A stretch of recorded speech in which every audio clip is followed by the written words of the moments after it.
What's going on YouTube? It's your boy Logisticalstyles coming at you with another video, and today we're doing a product review. Today's product we're going to review is this right here. This is the Mackie CR Stealthbar. It is a desktop PC soundbar that has Bluetooth, and it fits perfectly under your computer monitor, so it doesn't take up a lot of space. It's got 4 speakers in this bar. This bar is about 18 inches wide and maybe 4 inches high, depending on how you have it set up, and it fits right, like I said, right under your monitor and takes up a small footprint and has a pretty decent sound to it. Like I said, it's made by Mackie, and it comes in this box right here, and this is what it looks like outside of the box.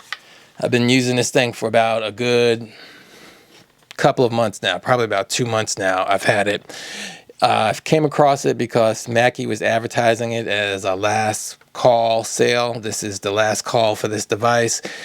I assume that they're probably going to be coming out with a newer version or something upgraded, or worst case scenario, just not making any more sound bars.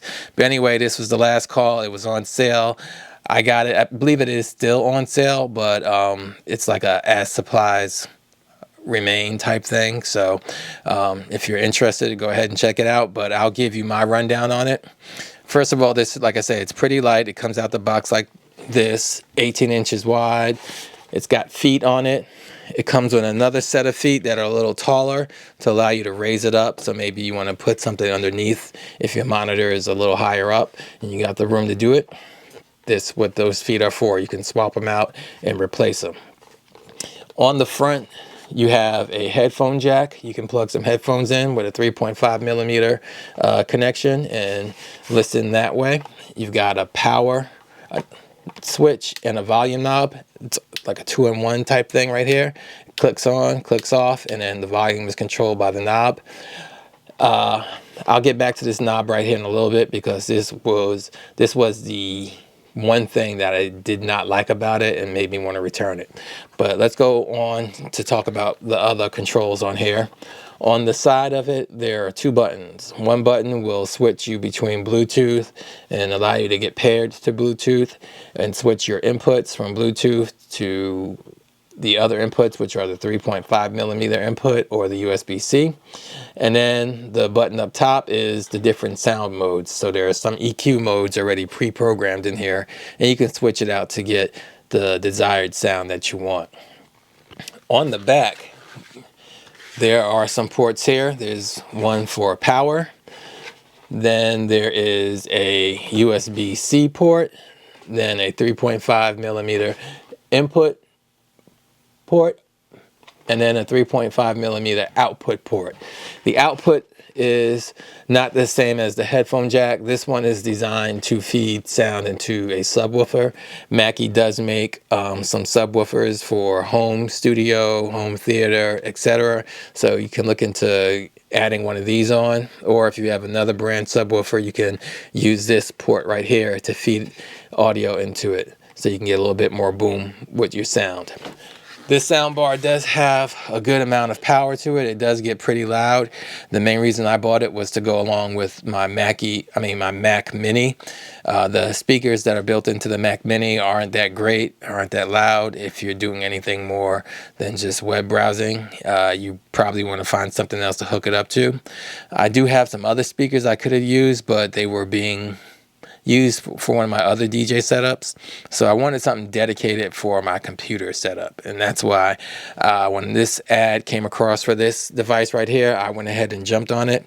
I bought it for approximately $60. I think you can get it a little cheaper now. I would say if you were going to spend between $40 and $50 for it, it would be a good value.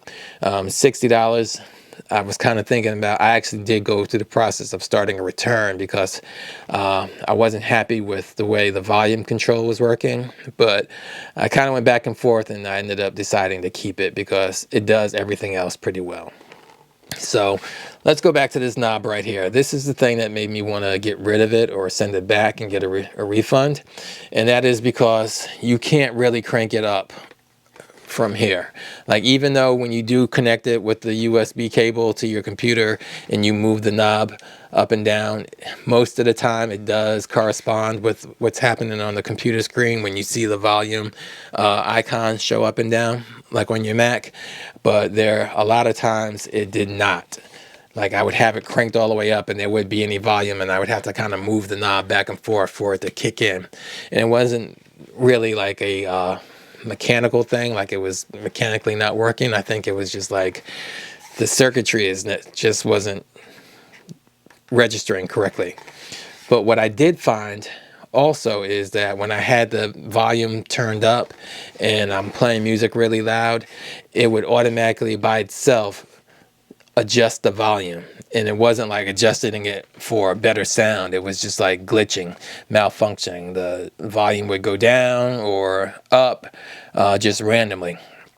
So I played around with it a little bit more, and I discovered, or I noticed, that if I keep the volume on here relatively low, like less than 12 o'clock, then I'm able to control the volume from the computer keyboard and adjust the volume up in there, and I don't get that random adjustment of sound. So I think it's just a matter of, like, when you crank this up, it just does not work properly. So I am working on finding the best volume level for it, but it does work.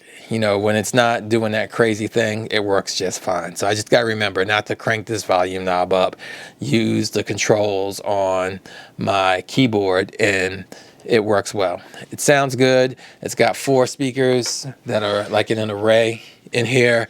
It doesn't have a whole lot of bass to it, but it does sound better than the built-in speakers on my computer, and I'm able to, you know, hear what I'm looking at, videos I'm watching with no problem. You can't always, like I mentioned before, you can always add a sub and give you that extra boom. So, you know, you've got options. I'm gonna put this down.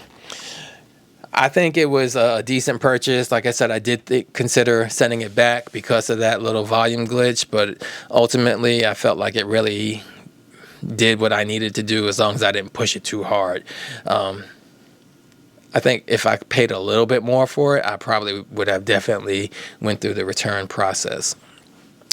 Like I did say earlier, this is about to be discontinued or replaced with another model. So if you are interested in it, I think now would be the time to get it, because they're going to be going soon.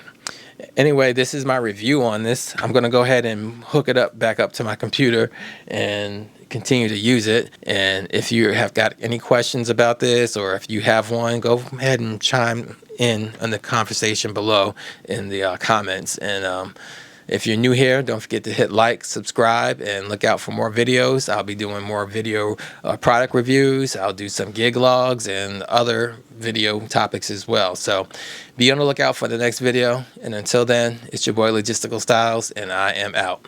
Peace.